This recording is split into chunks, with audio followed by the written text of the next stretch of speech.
ہر انسان یہ چاہتا ہے اس کی روزی میں برکت ہو، مال بڑھے، زندگی آسان ہو۔ روزی صرف محنت کرنے سے نہیں ملتی، روزی کا اصل راز یہ ہے۔ آئیے جانتے ہیں رسول اللہ صلی اللہ علیہ وسلم نے۔ السلام علیکم ورحمۃ اللہ وبرکاتہ۔ آپ کا استقبال ہے راہ ہدایت۔ آج سے الحمدللہ ہم ایک نیا سلسلہ شروع کر رہے ہیں، اس میں ہر سنڈے ایک نیا پیغام، ایک حدیث، ایک نیا سبق آپ تک پہنچائیں گے، جس سے آپ کو انشاءاللہ بہت فائدہ ہونے والا ہے۔ آج کا ہمارا ٹاپک ہے فرشتوں کی دعا اور بد دعا کا کون حقدار ہے۔ ہر انسان یہ چاہتا ہے اس کی روزی میں برکت ہو، مال بڑھے، زندگی آسان ہو۔ روزی صرف محنت کرنے سے نہیں ملتی، روزی کا اصل راز یہ ہے۔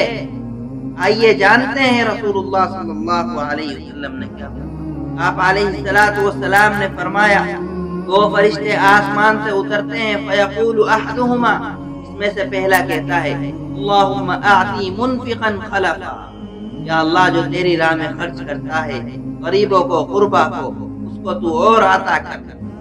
ویقول الآخر، دوسرا کہتا ہے، اللہم اعطی ممسکا تلفا، یا اللہ جو مال جمع کرتا ہے، روکتا ہے، تو اس کو ہلاک فرما۔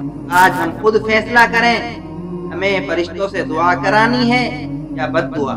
اس لیے دینے کی عادت ڈالیں، دینے سے مال کم نہیں ہوتا بلکہ برکت ہو جاتی۔ ہمیں غور و فکر کرنی چاہیے، ہم کتنا صدقہ و خیرات کر رہے ہیں، کتنا نہیں۔ انشاءاللہ اگلے سنڈے میں پھر ایک نئے پیغام کے ساتھ ملاقات ہوگی۔ جڑے رہیے ہمارے ساتھ، لائک اور سبسکرائب کرنا نہ بھولیے۔ جزاک اللہ۔